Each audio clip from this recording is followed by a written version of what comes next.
Akhirnya Brock Lesnar umumkan yang dia betul-betul dah bersara. Hari tu kemain aku buat video kan. Macam terharu lah kan. Yang first dia cakap dia nak bersara. Lepas tu tiba-tiba dia comeback balik. Kita kena game. Tapi kali ni aku risau juga ni. Sebab dia umumkan dalam podcast tau. Jadinya aku macam ya tak? Ya je Brock Lesnar ni. Tapi tak apalah. Kalau betul dia dah pencen apa semua, bersara dah kan. Okey lah, dia memang layak dah pun kan. Umur pun dah berapa. Lepas tu pada aku dia dah tak ada apa lagi dah yang dia perlu kejar lagi dah untuk wrestling dah. Orang dah kenal dia dah tahu dia memang legend, the living legend. Jadinya untuk apa aku cakap, untuk aku sendiri lah, aku ambil lah barang ni, aku belilah buat kenangan-kenangan. Ni baju ini baju Brock Lesnar. Boleh dikatakan latest punya design lah kan. Yang dia nak fight dengan Oba masa tu.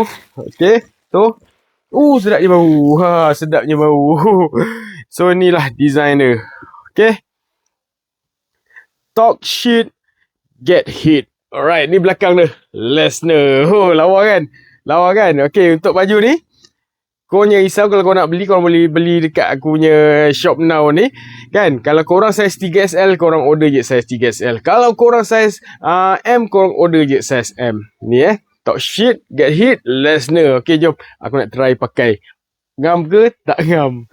Memang cantik kan? Memang cantik. Memang ngam dengan badan aku. Aku serius aku cakap korang. Tak tahu dah berapa banyak kali dah aku beli dengan seller ni. Aku memang sangat berpuas hati sebab apa?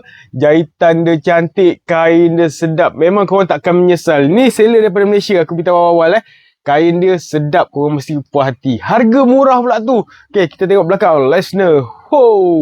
Ngam. Cun, lawa kan? So, kalau korang berminat, korang boleh dapatkan dekat shop now ni. Kena pula digayakan dengan ni.